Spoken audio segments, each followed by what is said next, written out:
Hello. Day 15 of the Advent calendar, guys. We've made it more than 2 weeks. Everyday videos. I'm by myself. Let's see if Flaviar can hold up its own. We'll see. I don't know, man. I don't know. Emma's at work. She'll be here, but she will miss the live stream. So unless she's watching from work, in which case I won't tell if you won't. But tomorrow we will probably do it in the evening so that Emma can join, like on purpose, maybe 5 p.m. Central Time, which I'm sorry, Craig. Anyone in the UK, England, it's going to be late if we do that, but you know. Thanks, Jeff. Brooklady Barley 2014. Ooh, first live stream from the chateau. Okay, let's see if. Oh, that was Master Mall. Sorry, Flaviar first. Let's see what we got. 15.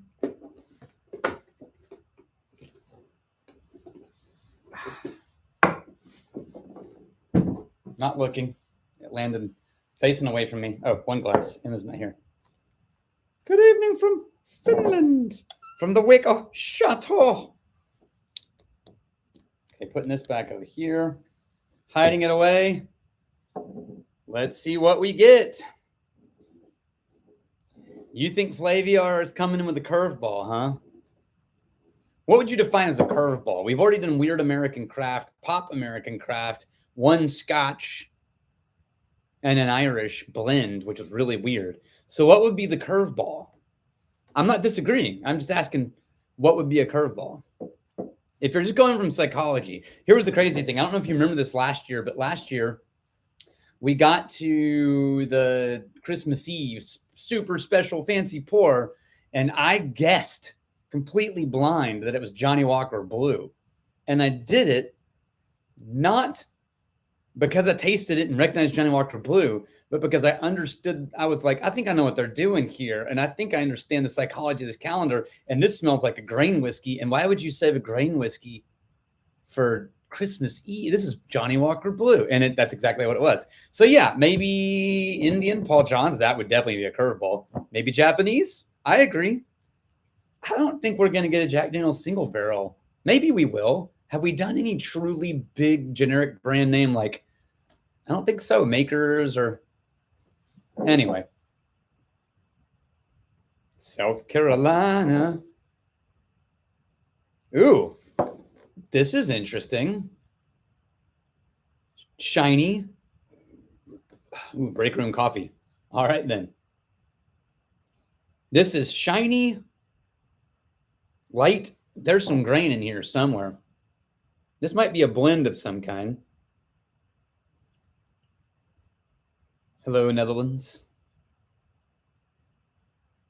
I am refusing to turn the heat on again because it jacks up Emma's heating bill. This house is, I know this is not old for you guys in the UK, but this house is almost 100 years old, and it leaks like a sieve, like wooden walls, wooden frame lifted off the ground subfloor. And so in the summer, the AC bleeds, and in the winter, the heat bleeds out. And it's just cold. You just got to live with it. Heating it to be super warm would like double the heating bill. It's actually not that cold today. I just like being warm and cozy. It was 34 Fahrenheit this morning when we got up. So what is that? 1 degree, close to 0 degrees Celsius. Black tea. Good call, Jeff. Oh, Edinburgh. Hey, Tim. 20 Fahrenheit in New Hampshire. Yeah, it's real cold in a lot of parts of the U.S. Okay, it does not smell like herring. It smells like grain whiskey and a little bit of malt. I'm thinking a blend of some kind, and it's not Irish. There's too much malt weightiness around the edges of it, and it's a little not Caramel, not enough oak impact, not enough caramel and vanillins.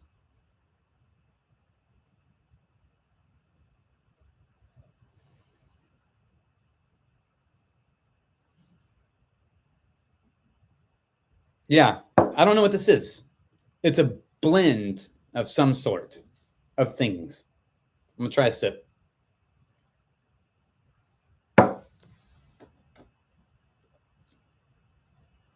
Oh yeah, -40, your spit does freeze. And I tested that one out when I was in Canada and they had a cold front and it got down to -60 degrees, which is wrong. Just wrong. It was bad. I don't think it's Scotch. It's there's not a good long lingering anything. It could be Invergordon. It is what am I getting on that palate? It's not a lot happening, man. It's really kind of shiny and a little malty and not really remarkable. Very soft, pretty, but not a lot of oomph. It could be budget Japanese, absolutely. I really don't have, it tastes like almost nothing. I really don't have a great like internal marker for Japanese brands, regardless of whether or not it's all Japanese. Just anything labeling itself coming out of Japan. I don't have a good grid for anything outside of like Yoichi and Miyagikyos and even the Suntories are a little confusing. Not Toki. It's not nearly bright enough. It could be Indian, but my memories of that are not enough funk. This is too soft.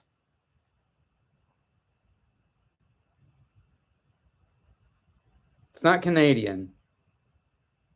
It's not, the sweetness isn't entirely rounded. Hello from Scotland. Let's see, was it 9 o'clock for you guys right now in Edinburgh? Okay. I know it's only been 7 minutes, but you think German single malt? Oh, you're just guessing. That's funny. Okay, let's look at the calendar. Oh man, who said Japan? It is Japanese. It's Akashi, and it's one of their. It looks like a Japanese blended whiskey, white label Akashi. Yeah, multiple types of wood in one barrel. Yeah, sorry, I saw that, Fester. I kind of figured that's what you meant. I should have clarified that for everybody reading.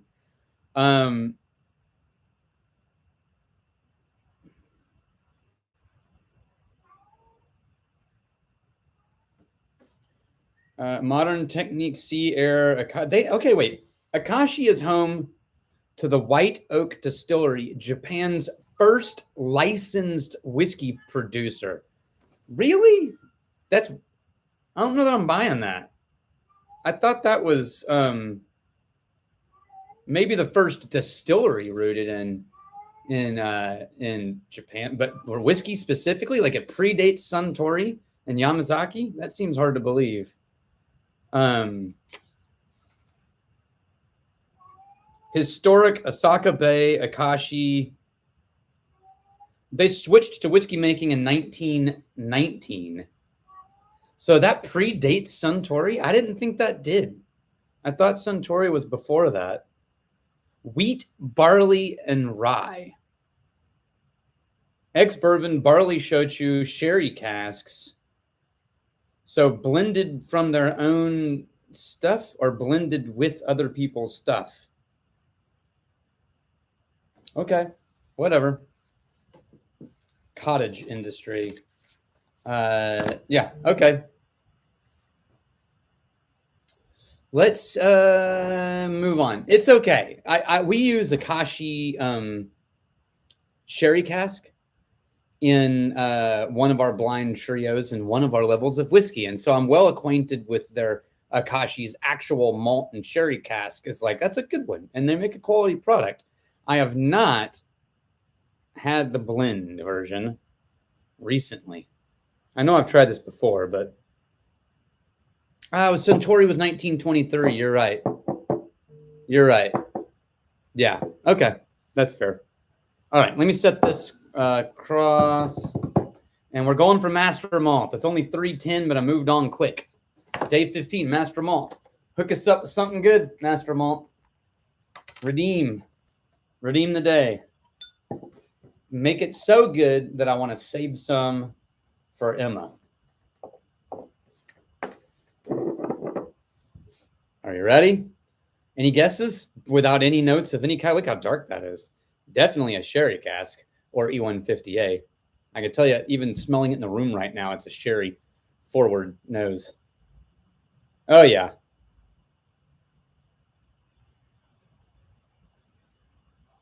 It's not Dalmore. It's not Middleton, man. This is a sherry bomb. This is Scotch. This is malt. This is a lot of fruit and a lot of fruit, like super fruit. Not as dark as it could have been, but it's real freaking fruity. Not legic, not musty enough. It's very soft berries and cream, fig, not musty, very pretty. Maybe Abelor? I don't think it's Glenfarclas. It could be a Glenallachie. I don't know that it's not. I don't have a good memory of Glenallachie 12, but it's definitely in the direction of a sherry forward like that. Not Craigellachie. It's not got. You know what? Mortlock could be Mortlock, could be Glenallachie, could be Abelor, could be Mortlock. There's a perfuminess to it, but it's not earthy and musty. It's all pretty perfume and florals and light and delicate notes. Smells really nice. Not Edgeador. And it's not Redbreast. There's none of that pot malted barley note in it. Glendronach, maybe. Oh, I did have an Abelor 18. You're right. So probably not Abelor. I don't know about Glendronach. To me, Glendronach is weightier than the nose that I'm getting in this. In my memory, even the Glendronach 12 is heavier. And I do get meaty from Mortlock too, but I think I get more meaty notes from Glendronach than I do from Mortlock. This is lighter than my memory of Glendronach. But I love that people are throwing out suggestions. You guys have good history, good memories, good palate. I'm starting to warm up, actually.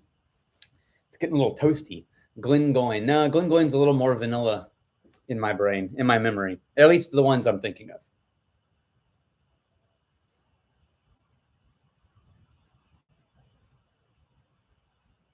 Yeah, juicy fruit. It's really nice. It is not Singleton of Dufftown. I've got the Singleton.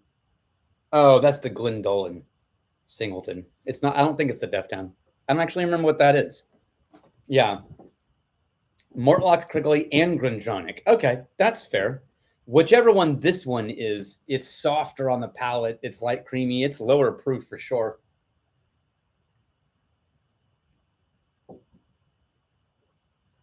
A little peppery.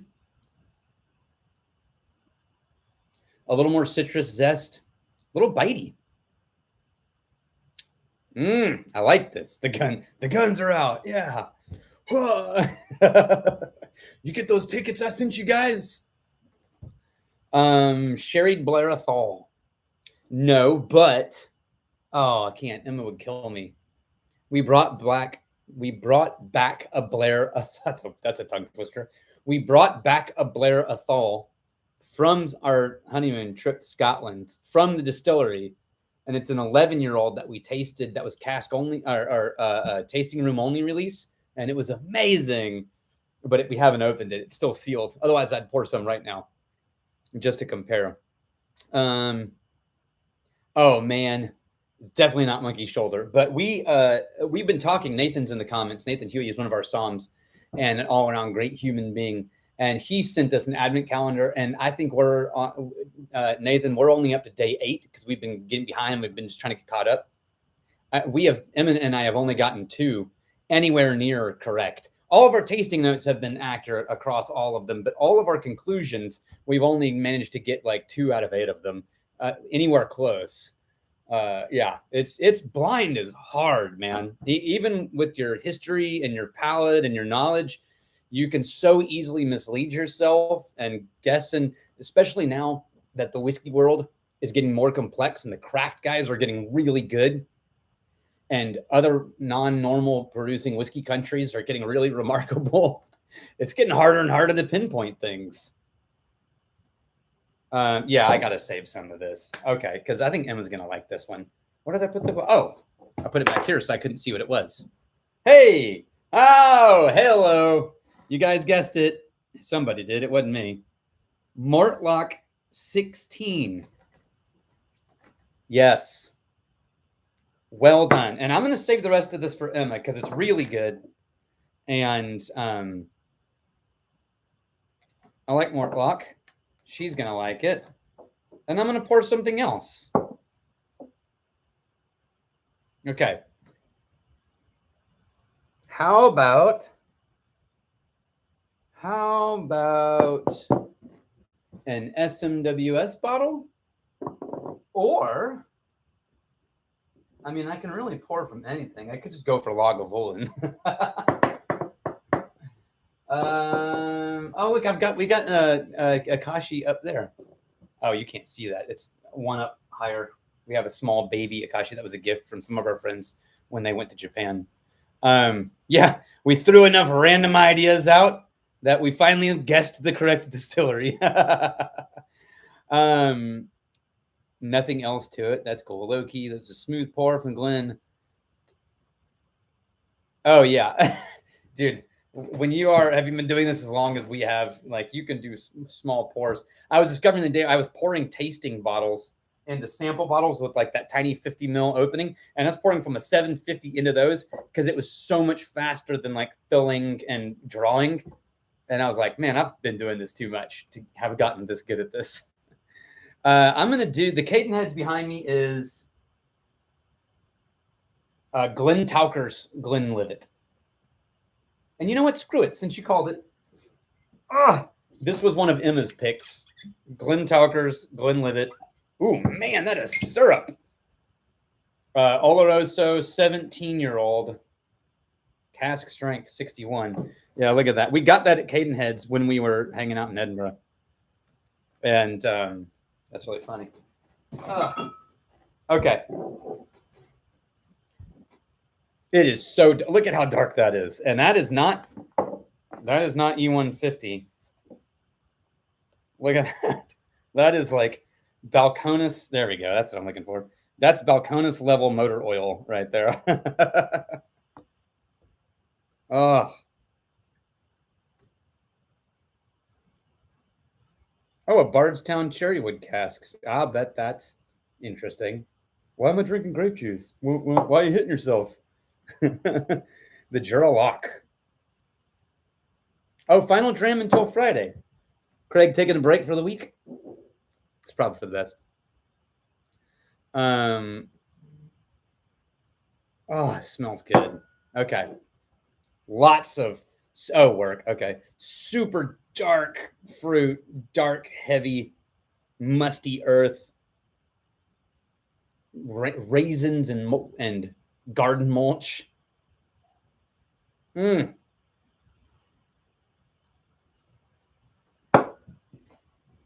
Yeah. Oh, that's funky, real good.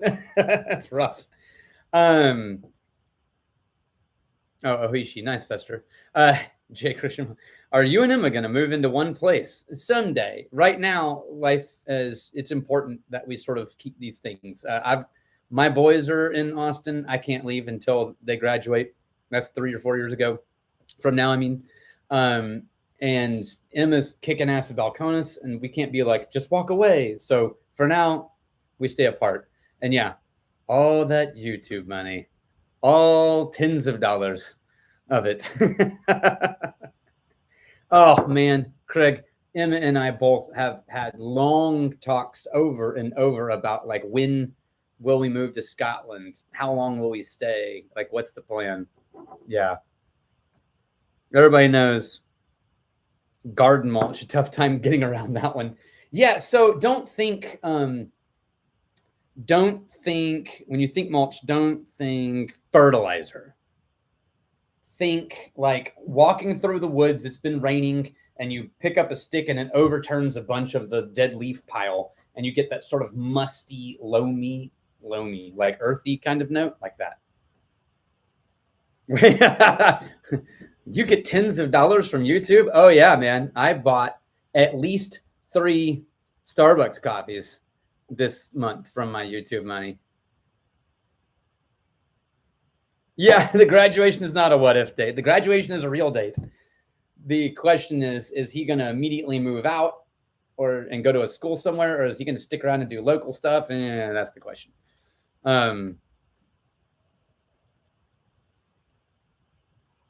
Who can buy a castle first?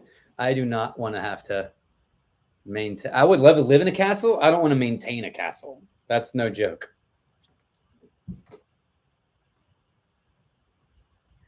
Okay, so 321, and we blew through the 2 calendar options.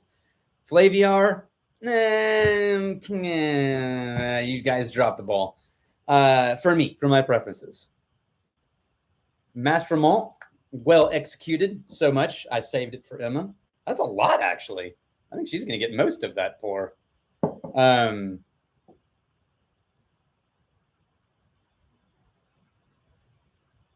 RSS754. Thanks, man. I mean, I'm assuming you're a guy. I looked at the metrics the other day, and I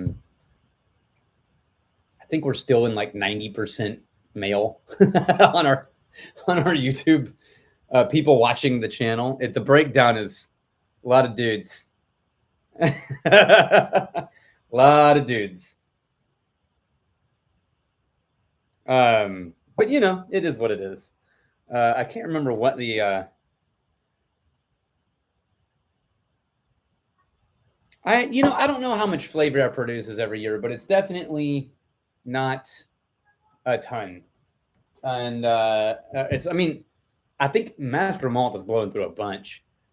I don't know.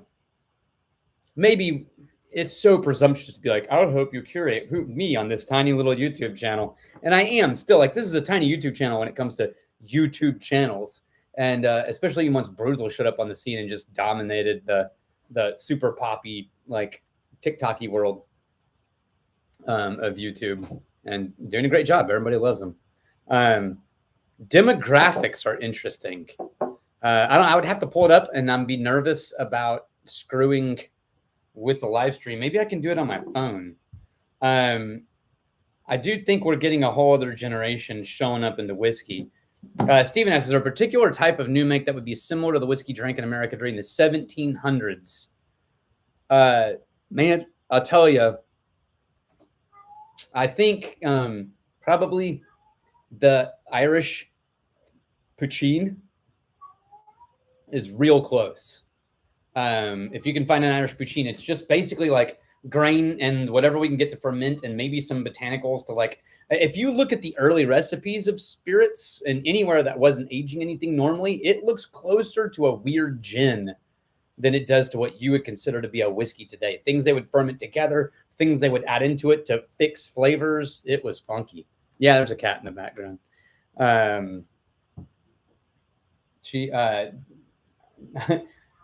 She gets a lot more aggressive up here when Emma's not here to hold her, and inside just kept her outside, and she's not happy about it.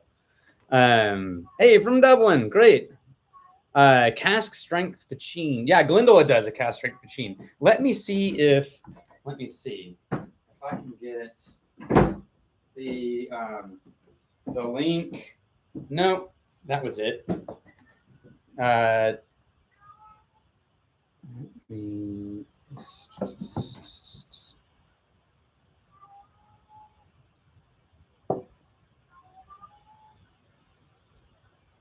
All right. No, I can't see our yeah, I'm off. I was looking for anything. This whole table is covered in puzzle pieces because after we stopped shooting yesterday, Emma loaded up the table with the puzzle, and so here we are. Barcelona, man, we got some good crew.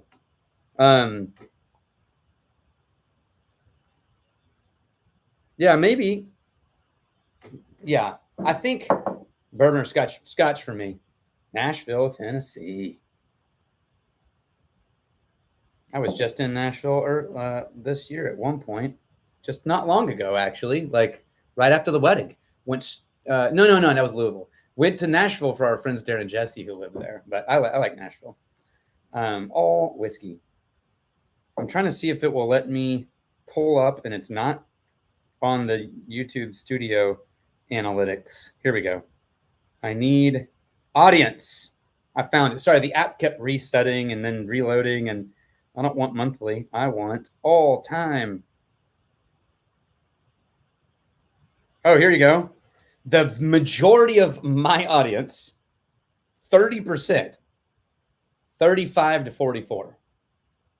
24% is the next largest number, 25 to 34. That's pretty cool.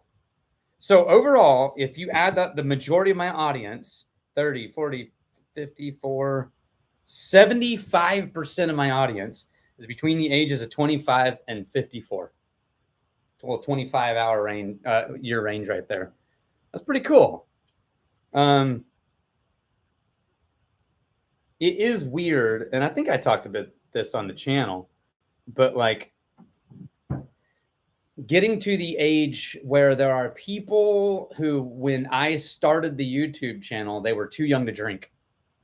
And then they got into whiskey watching our YouTube channel. And now they've had like a 7-year career in the whiskey industry, and they're like master distillers and like doing important things. And then I meet them and they're like, you got me into whiskey. And I'm like, oh man, I'm running the math in my head. I'm like, that is weird.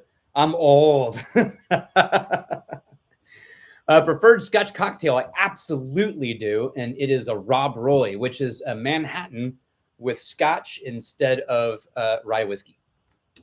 So Scotch, sweet vermouth, bitters, and that's and a cherry in there. Yeah. Yeah. Woo. Manchester. All right. Cheers to you. Any other questions as we roll in? This is good, man. I should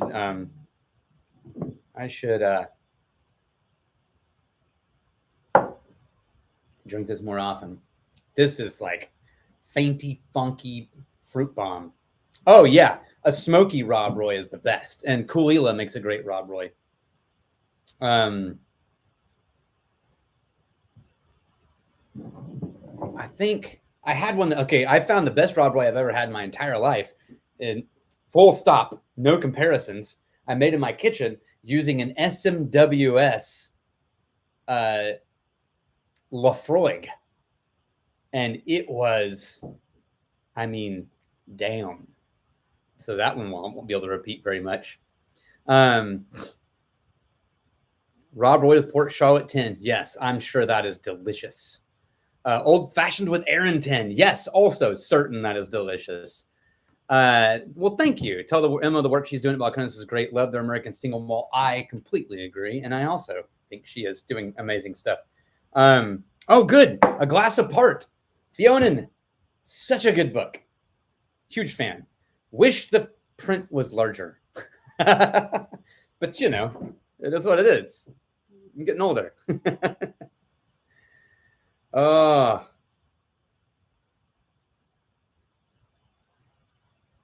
Oh, it smells so good. Okay. Guys, tomorrow, let's say, oh, here you go. Are there any distillers that had to stop marketing whiskey as American single malt after it became an official category? Yeah. I know of at least one in Texas that's probably going to have to change their labels because they're using oats and wheat in their malt. But I think they can still call it malt whiskey. They just can't call it American single malt. I could be wrong about that. Yeah, I think there's more than one. Yeah, this is fun. And we're enjoying the live streams. So 5 p.m. Central Time here so that Emma can join again. And then on Wednesday, it's going to also need to be evening because I am teaching an online class from 11 a.m. to 5 p.m. And I won't be able to join this until I get off. So it's probably going to be like 6 p.m. and for the live stream. And so it'll be 2 evenings in a row. And then that means Thursday, I'll probably try to make it earlier for the people who don't normally get to do it early. So rock and roll, guys. And yeah, Craig, sorry it's late, but you know, you're not drinking. So have your bedtime cup of tea and watch at 11 p.m. all tucked in with your feet sticking out of the bottom in stockings like you do every Christmas season, obviously. Yeah. All right. And what was the North question? I missed the first part of it.